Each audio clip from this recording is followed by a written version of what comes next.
Hey guys, it's Easter Sunday. I hope all of you are waking up to a great Sunday morning, and I hope you're getting your Easter food ready, your ham and your broccoli and your potatoes or whatever you're making this morning. But it is Easter Sunday, and it's just a little different.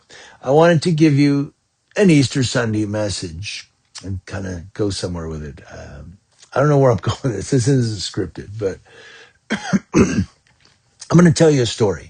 Some of you may have heard this story. It's an old story, but I'm going to tell it anyway. Some may have not heard this story. But there was a man who ran a train bridge, and the train would run over a river.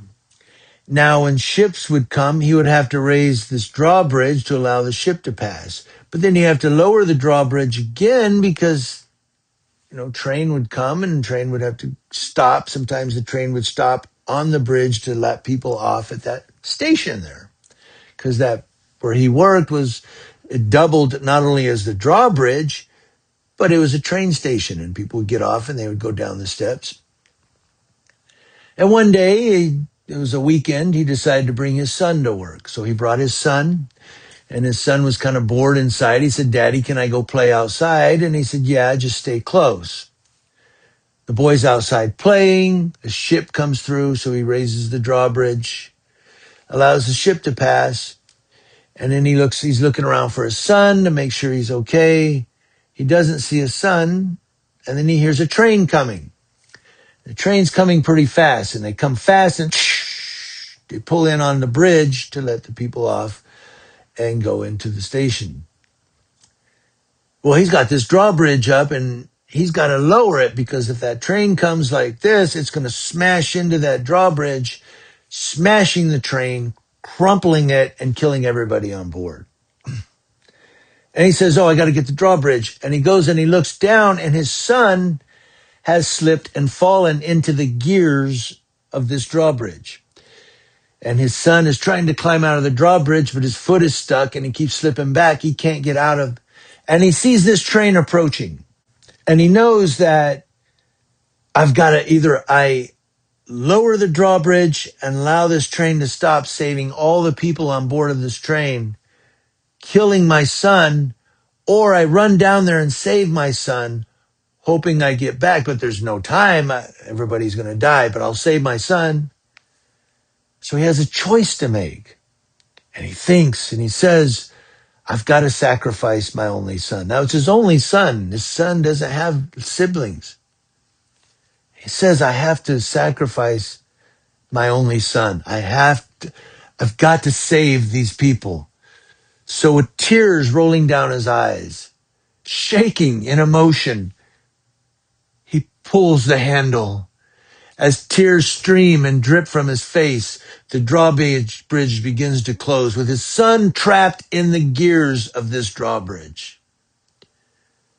The train pulls up as the drawbridge is closed, stops in front of the station, partially on one of the drawbridges, as the people climb off the train, smiling, unaware of what has just occurred, happy and going about their lives down the steps, free to live the rest of their lives, free of death, because this man sacrificed his son for them.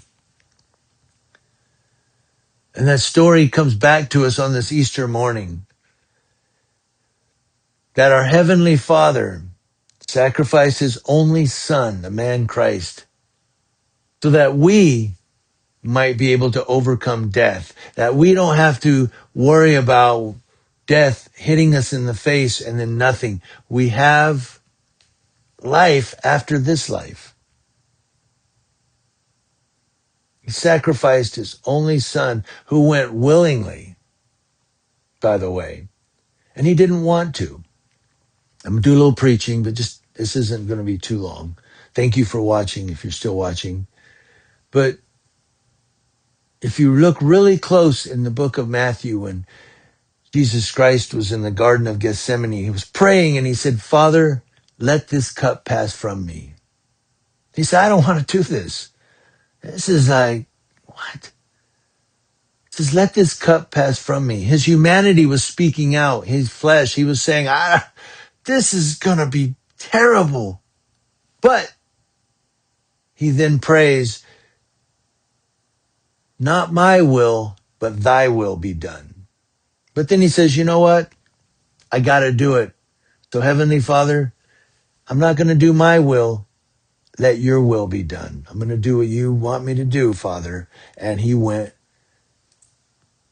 as they say in Isaiah, sheep to the slaughter.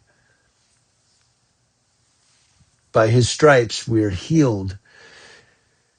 By his sacrifice, we have life. Thank you guys if you watched all the way through, because hey, it is Easter. And this is an Easter message. I hope you all have a wonderful Easter today. I hope that you have lots of food. Spend time with your family today. Hide those eggs and make sure those kids find them. And remember, my wife don't like them, but eat lots of Peeps because they're really good. Thank you for watching. And we've got editorials coming this week for you.